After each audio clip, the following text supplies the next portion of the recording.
considering that 75 to 80%, maybe 90% of all people engaged in trading are losing, maybe it's a time we have a real long, hard look at what it is that we're actually doing when we're trading. See, the purpose of trading is for us to make money. Purpose is not to be right.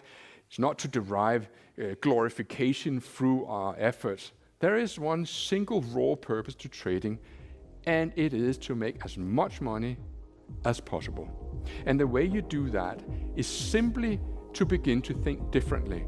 January 26th, 2026. Let's see how many times I took a trade today, and let's just look at the strategy and how it works. In NASDAQ today, we had a huge run up in anticipation of the earnings that are coming out this week. We have got a lot of big night, Apple, Meta, Facebook, and we've got huge earnings this week, and the market is about to approach all-time highs. If we look at the daily chart for the SPY, we will see that we are mere inches away from all-time highs, and I mean we are close. So this week, it's anticipated, it's expected by many that we will reach and break through all-time highs. And if that does occur, then my dear friends, we do have an easy setup ahead of us. So on the daily momentum with regards to the NASDAQ, what I primarily trade, what I created this strategy for the NASDAQ and NQ futures, but it works with other things as well. But for the NASDAQ, our daily momentum is where? Where is it going? See how obvious it is? You don't need to do any hard calculations. You just need to look. The daily moment, before today even happened, we knew that the momentum was going up. Okay? We knew that. So it doesn't mean that we're going to only play upside trades. It doesn't mean we're going to be biased. It just means we have to take that into account, that the momentum on a daily time frame is going up before today even happens. So when the market opens, I take a trade right at the beginning of the day, and I did that because there was the arrival of the strategy. What does that mean? On this yellow line right here, what do you see? A tick up on the 1 minute, not the 2 minute, I'm using the 1 minute currently. A tick up on the 1 minute with a power volume bar of volume greater than the previous 3 occurs. Okay, I took this trade. I entered right here at the close of this candle, and before I put my stop loss my stop loss would have been here. Before I even did that, this thing whipsawed down way below where my stop loss would have been. So technically this was a loss, but I didn't have my stop loss set, and it just popped down real quick and then popped right back up. And kept going, and then we took the first profit, which was up here. Then the second profit got to keep on running because we had a wonderful outcome come after this. You always, just to show it very explicitly, you use the Fibonacci retracement to set your stop loss. This is the stop loss level here, and then this first level here is the first profit target, and this got way up there into the profit. It actually hit the final profit target, which is that's awesome to say the least. So that was a good trade. We call this a grand trade, when you take a trade and the price never comes back. So we picked one of the bottoms. It never came back for the rest of the day. It's called a grand trade. So we had a grand trade today. That was wonderful, a good setup and a good win. Following the rules, why did we take the trade? The 5-minute twins, the extended hours, and the regular hours, because these can show different data at different times. Oftentimes they do show different data, so you have to wait until they are aligned, because this is momentum. All the MACD represents is momentum. These histogram bars specifically are showing you momentum, acceleration and deceleration. So we've got momentum building on this time frame, momentum building here, and we get this tick up. Aligning with these two, we get the volume confluence. That's the entry to the strategy there. And then we had a lot of other call outs today, signified by these purple lines, and it's all the same setup. So like if we were to go to this one right here, what happened on this purple line? Well, we had a crossover and a volume confluence. The 5-minute data was starting to show strength to support the downside move. So it was a higher risk trade, but it was a trade that would have never come back. Your stop loss would have been around here. The price action never hit that stop loss again and continued going down for huge profit. Same thing over here. These setups, what happens right here? What do we see? We see a volume confluence. We're on the right side of this 2-minute or the 1-minute momentum. On the MACD. And the 5-minute data is telling us we've got permission to take trades to the downside. Another great trade would have been right there. So the setup is happening more and more, and it's always been happening. It's just, when you train your eyes to be able to see it, then you be able to act, then you're able to act on it, you're able to actually engage in risk and make money. So the setup itself occurs in many stocks, not just TQQQ. We're going to go over to NVIDIA.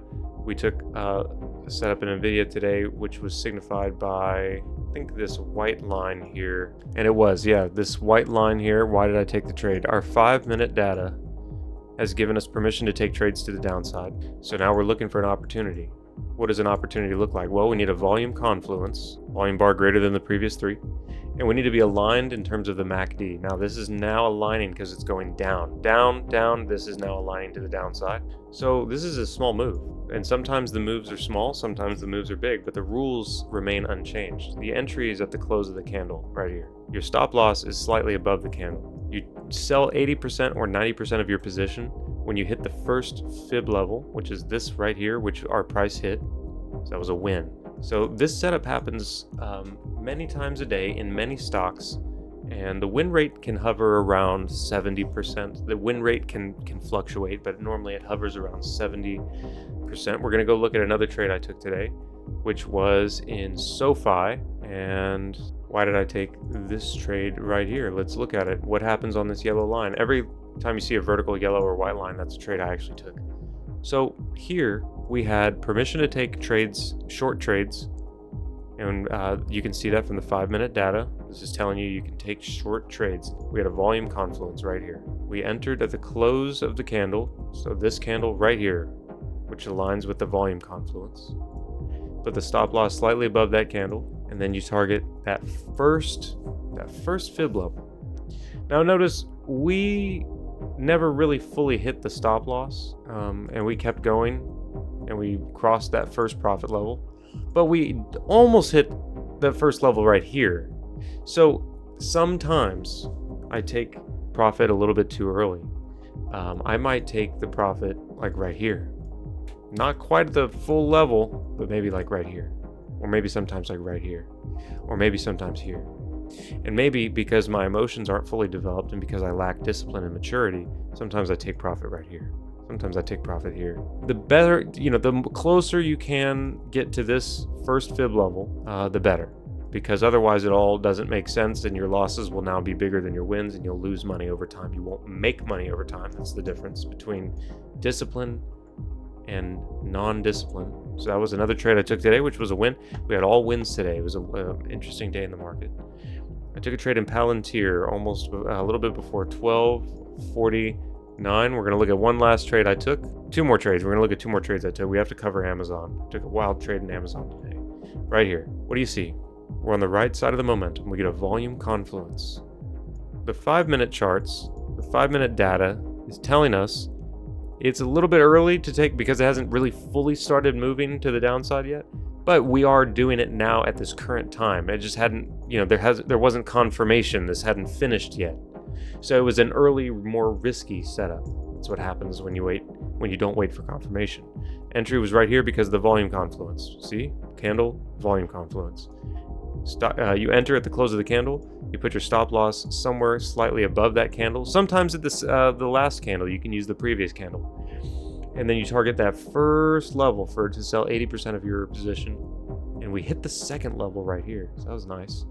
I hit the stop loss before carrying on to hit deeper and deeper targets. But there were other entries. There were other times you could have entered and still gotten the win. But regardless, that was another win for the day.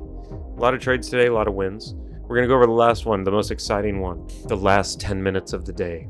Always the most insane to trade, but it's my favorite. It's always my favorite to trade the last 10 minutes. But it's very risky, and I don't recommend it to anyone, even my worst enemies.